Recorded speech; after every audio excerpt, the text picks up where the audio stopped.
This channel does not promote any violent, harmful, or illegal activities. All content provided by this channel is meant for an educational purpose only.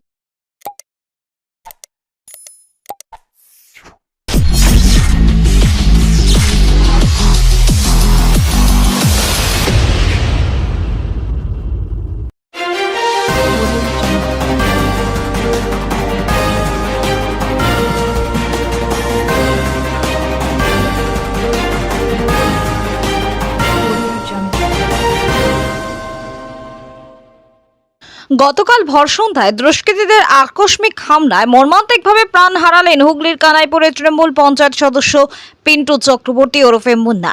ঘটনাকে কেন্দ্র করে গোটা এলাকায় নেমে এসেছে শোকের ছায়া, আর শাসক দলের অন্দরে তৈরি হয়েছে প্রবল উত্তেজনা। ঘটনার খবর পেয়ে রাতেই ঘটনাস্থলে পৌঁছান চন্দ্রনগর পুলিশ কমিশনার সহ একাধিক প্রশাসনিক আধিকারিক।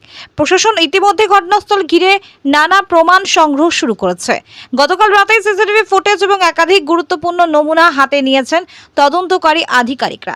আহত অবস্থায় পিন্টু চক্রবর্তীকে তড়িঘড়ি কলকাতায় নিয়ে যাওয়া হয়েছিল, তবে চিকিৎসকরা শেষ পর্যন্ত তাকে বাঁচাতে পারেননি। হাসপাতালেই তার মৃত্যু হয়। সেই সময় উপস্থিত ছিলেন রাজ্যের পরিবহন মন্ত্রী স্নেহাশিস চক্রবর্তী সহ তৃণমূলের একাধিক শীর্ষ নেতা ও কর্মীরা। আজ সকাল থেকেই কানাইপুর কার্যত নিস্তব্ধ। প্রশাসন ঘটনায় পুঙ্খানুপুঙ্খ তদন্তে নেমেছে। কী কারণে এমন মর্মান্তিক পরিণতি ঘটল তা খতিয়ে দেখা হচ্ছে সর্বোচ্চ গুরুত্ব দিয়ে।